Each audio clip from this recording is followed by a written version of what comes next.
예, 안녕하십니까.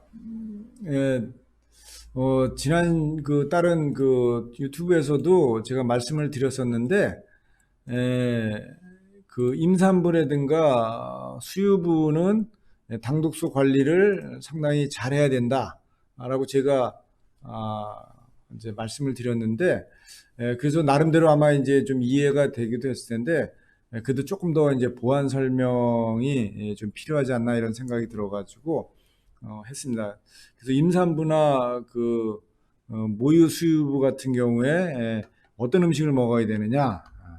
이제 요거는 앞에서 또 다른 유튜브 슬라이드에서도 제가 동영상에서도 이제 한번 소개를 했던 건데, 사실은 임신을 하기 전에 우리가 임산부나 이제 부부가 몸을 만들어야 된다 그러죠. 이제 몸을 만들 때 만약에 이 임신을 하시려고 하는 분이 만약에 뚱뚱하다, 비만이다, 그러면 됐으면 살을 조금 빼는 것이 상당히 좋습니다.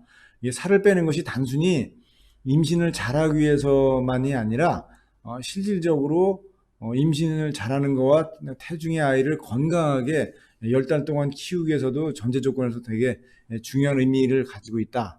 이렇게 보셔도 됩니다.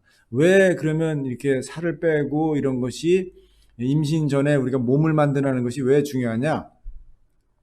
사실은 인슐린 민감도를 높이기 위해서는 겁니다. 인슐린 민감도라는 게 뭐냐?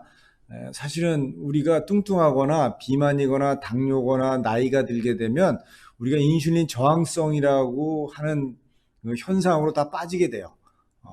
인슐린 저항성은 뭐냐? 쉽게 말하면 내가 밥을 먹었는데 이게 이 밥을 먹은 이 소화돼서 포도당이 에너지로 전환이 안 되고 자꾸 지방으로 쌓이게 되고, 이것이 자꾸 지방에 쌓이다 보면 이제 염증이 높아지고, 그럼 우리 몸이 망가지게 되고 이제 그렇게 되는 거죠. 이것이 호르몬이라든가 여러 가지 대사에 나쁜 영향을 미치게 되는 거죠. 그래서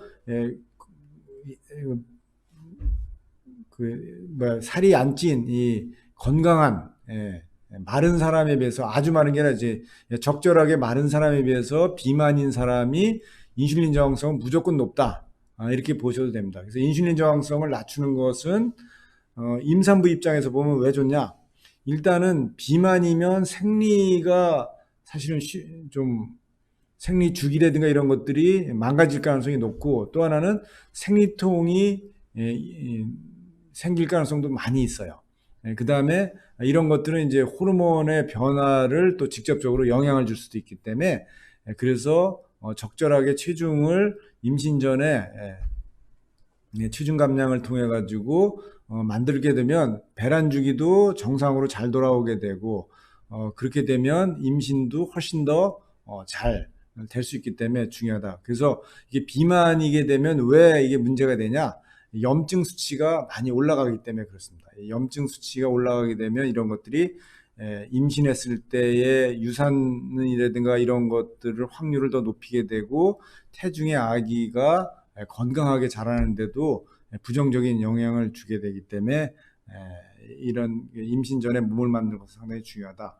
실제 이게 이제 연구가 나온 결과인데, 이게 뭐냐면 임산부가 임신했을 때 어떤 음식을 먹느냐에 따라서, 즉 튀기고 굽고 볶은 음식, 당독소가 많은 음식을 먹으면 그게 태중에서 아이한테도 가고, 모유를 수유할 때도 그게 아이한테 다 가더라라는 것이 임상적으로 동물 실험에서 이미 다 입증이 됐어요. 실제 보게 되면 엄마가 먹은 음식 혈중에 당독소가 많으면 많을수록 아기의 그 혈중에 당독소가 비례해서 많아지더라 라는 것이 이미 임상에서 나왔습니다.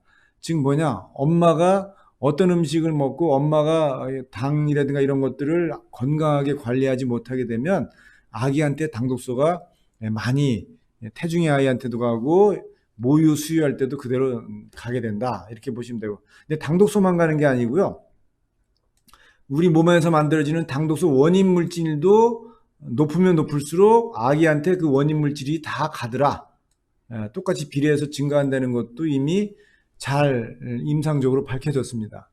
그러니까 엄마가 이 당이 그러니까 높아지는 것도 문제가 되고, 당독소가 많은 음식을 먹는 것도 아기의 태중의 아기와 모유를 먹는 아기한테도 둘 다 영향을 줄 수 있기 때문에 상당히 조심해야 된다. 이렇게 모유수를 하는 과정에서도 그 엄마의 혈액 중에 모유 속에 있는 당독소가 아이한테 그대로 전달이 됩니다. 분유 먹는 것보단 분명히 낫지만 엄마가 어떤 음식을 먹었냐에 따라서 이런 것들이 영향을 줄 수 있기 때문에 그래서 임신했거나 임산부거나 아니면 모유수유라는 엄마들은 어떻게 되느냐? 탄수화물을 적절하게 조절하면서 적절한 단백질과 좋은 양질의 분유 같은 지방들을 섭취하게 하는 것도 상당히 좋은 중요하다. 이렇게 보시면 될 것 같습니다. 그래서 샐러드든가 야채 같은 거 아주 좋은 양질의 단백질들을 잘 드시는 것이 되게 중요하고 제가 말씀드렸듯이 만약에 그럴 수 있는 환경이 아니다.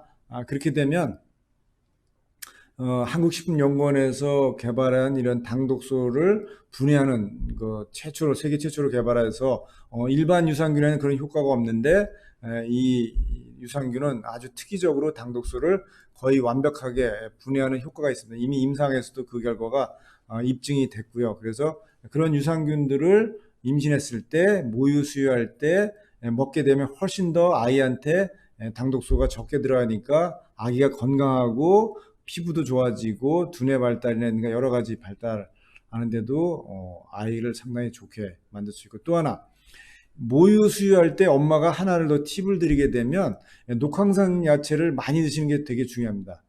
아기는 태어나가지고 시력이 전혀 발달되지 않는 황반이 전혀 발달되어 있지 않은 상태에서 태어나기 때문에 시력이 거의 없다라고 보시면 돼요.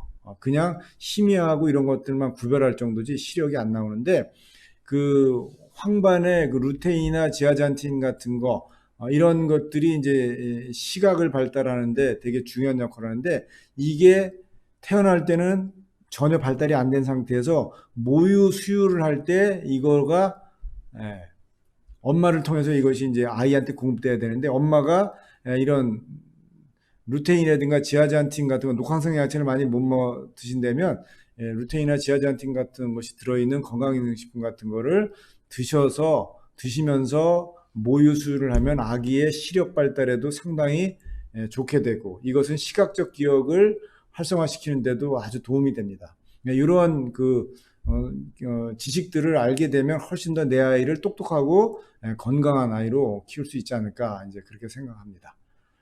다음 시간에 또 다른 주제를 가지고 찾아뵙도록 하겠습니다. 감사합니다.